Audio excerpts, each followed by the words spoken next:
छात्रों नमस्ते। आज हम पाई की परिभाषा देखेंगे। अब देखिए, हमने पढ़ा है पाई एक इर्रेशनल नंबर और एक वृत्त की परिधि और उसके व्यास के बीच का अनुपात को पाई कहते हैं। कहने का मतलब पाई सरकमफ्रेंस और डायमीटर इन दोनों का अनुपात है। उसके लिए हम 3 वृत्त लेकर उसका अनुपात कैलकुलेट करके हम देखेंगे। आप देखिए, उसके लिए मैं 3 सर्कुलर प्लेट्स लिया हूं, एक ऑरेंज कलर, एक व्हाइट कलर, एक ग्रीन कलर। तीनों वृत्त अलग अलग मेजरमेंट का है। सबसे पहले मैं ये ऑरेंज कलर सर्कुलर प्लेट को ले लेता हूं। अभी आप देखिए, इसका डायमीटर के लिए जो स्केल मैं टेबल पर बना के रखा हूं उस पर रखता हूं मैं, तो हमें डायमीटर बिफोर 25 कहने का मतलब 24.8 सेंटीमीटर आ रहा है। इसको मैं पहले से प्रॉपर स्केल से नाप के रखा हूं। इसका डायमीटर व्यास 24.8 सेंटीमीटर आता है।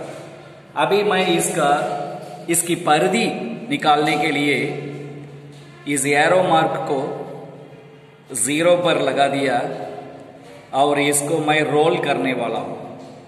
इसको आगे बढ़ाता हूं स्ट्रेट लाइन पर, सीधी रेखा पर इसको मैं घुमाकर ले जाता हूं और इस प्लेट का तीर जो है, आप देखिए, ठीक 78 सेंटीमीटर पर खत्म होता है। इसका मतलब इस प्लेट का सरकमफ्रेंस, इस प्लेट की परिधि 78 सेंटीमीटर आता है और इसका व्यास 24.8 सेंटीमीटर आता है। अभी मैं इसका अनुपात देखने वाला हूं, सरकमफ्रेंस डिवाइडेड बाय डायमीटर, परिधि बटा व्यास 78 बटा 24.8। इसका वैल्यू मैं कैलकुलेटर से निकालकर इधर लिखा हूं 3.1451612903 etc। कहने का मतलब इसका वैल्यू खत्म नहीं हो रहा है, non repeating non terminating number है, इसलिए ये एक इर्रेशनल नंबर कहते हैं। अभी आप देखिए, दूसरा प्लेट ले लेते हैं, व्हाइट कलर का सर्कुलर प्लेट। इस प्लेट का डायमीटर मैं देखता हूं, व्यास 0 पर लगाकर एरो मार्क आप देखिए ठीक 21 सेंटीमीटर पे खत्म हो रहा है। इसका मतलब इसका व्यास 21 सेंटीमीटर है। अभी इसकी परिधि निकालने के लिए मैं क्या करता हूं, एरो मार्क को 0 पर लगाकर इसको मैं आगे रोल करता हूं। आप देखिए, इस प्लेट को मैं सीधी रेखा पर इसको मैं रोल करता हूं, तो वही तीर मार्क जो एरो मार्क है वो आकर 66 सेंटीमीटर पर खत्म हो रहा है। इसका मतलब इसको एक बार रोल करने से हमें इसकी परिधि मिलता है और परिधि 66 सेंटीमीटर हो गया। अभी इन दोनों का अनुपात हम देखते हैं, सरकमफ्रेंस डिवाइडेड बाय डायमीटर, परिधि बटा व्यास 66 बटा 21।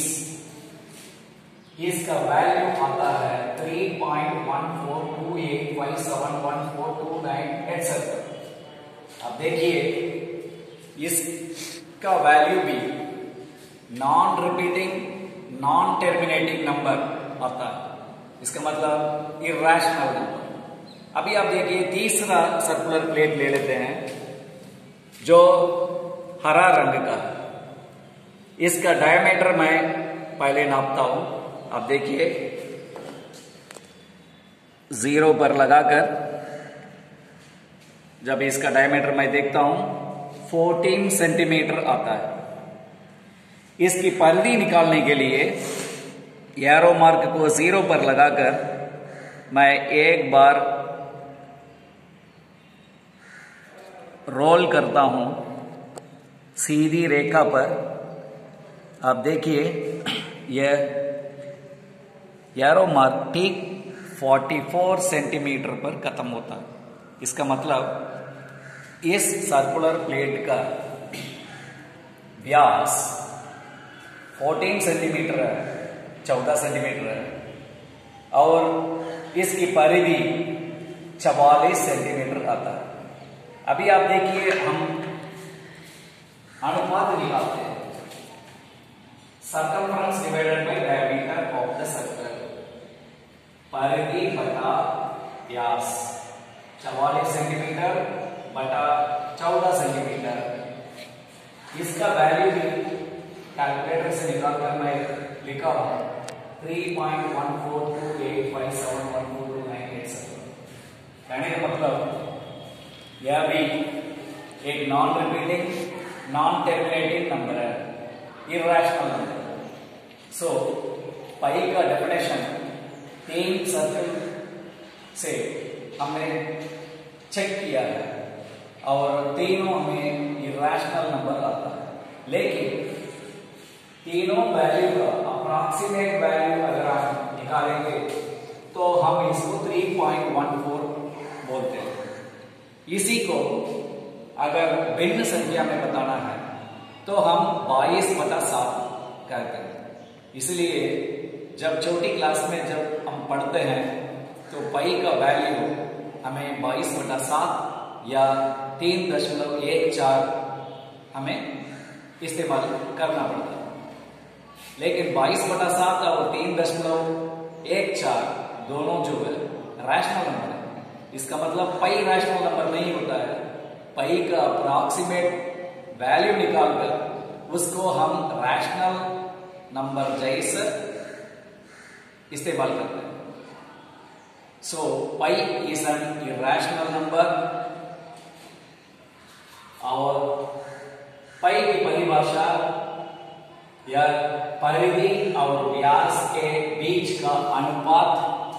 और हमने देखा है पाई को रैशनल नंबर बनाकर हम इस्तेमाल करते हैं जो 22/7 और 3.14। धन्यवाद।